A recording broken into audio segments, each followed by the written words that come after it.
പത്തനംതിട്ടയിലേക്ക് പോകാം നമുക്ക്. പത്തനംതിട്ട കലഞ്ഞൂരിൽ യുവാവിന് നേരെ ആസിഡ് ആക്രമണം.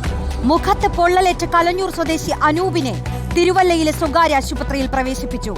ബൈക്കിൽ യാത്ര ചെയ്യുന്നതിനിടെയാണ് ആക്രമണമുണ്ടായത്.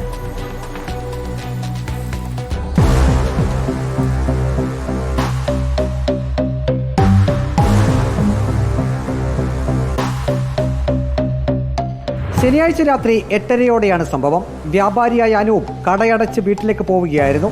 കലഞ്ഞൂർ ഡിപ്പോപ്പടിയിലെത്തിയപ്പോൾ അനൂപ് ഇരുചക്രവാഹനത്തിന്റെ വേഗത അല്പം കുറച്ചു. പ്രധാന പാതയിൽ നിന്നും കോൺക്രീറ്റ് റോഡിലേക്ക് പ്രവേശിച്ചതിനാലാണ് വേഗത കുറച്ചത്. ഈ സമയം റോഡരികിലെ മരത്തിന് പുറകിൽ മറഞ്ഞു നിന്ന ആൾ അനൂപിന്റെ മുഖത്തേക്ക് ആസിഡ് കുടയുകയായിരുന്നു. അനൂപ് ഹെൽമറ്റ് ധരിച്ചിരുന്നു. മുഖത്തും ദേഹത്തും ആസിഡ് വീണു. സാരമായ പരിക്കുകൾ അദ്ദേഹത്തിനുണ്ട്. അദ്ദേഹം ഒരു പ്രൈവറ്റ് ആശുപത്രിയിൽ ചികിത്സ നടത്തിക്കൊണ്ടിരിക്കുന്നു. ഞാനിപ്പോൾ നിൽക്കുന്നത് ആസിഡ് ഒഴിച്ച ആ വീണ് തൊട്ടടുത്ത പ്രദേശത്താണ്.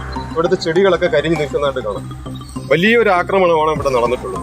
വീട്ടിലെത്തിയ അനൂപ് മുഖം കഴുകിയ ശേഷം പിതാവിനെ വിവരം അറിയിച്ചു. തുടർന്ന് അനൂപിനെ തിരുവല്ലയിലെ സ്വകാര്യ ആശുപത്രിയിൽ പ്രവേശിപ്പിക്കുകയായിരുന്നു. അനൂപിന്റെ ആരോഗ്യനില നിലവിൽ തൃപ്തികരമാണ്. വ്യക്തിവൈരാഗ്യമാണ് ആക്രമണത്തിന് പിന്നിലെന്ന് അനൂപ് പോലീസിന് മൊഴി നൽകിയിട്ടുണ്ട്. സംശയമുള്ള ആളെക്കുറിച്ചുള്ള വിവരവും പോലീസിന് അനൂപ് നൽകി. കൂടൽ പോലീസ് അന്വേഷണം ആരംഭിച്ചു.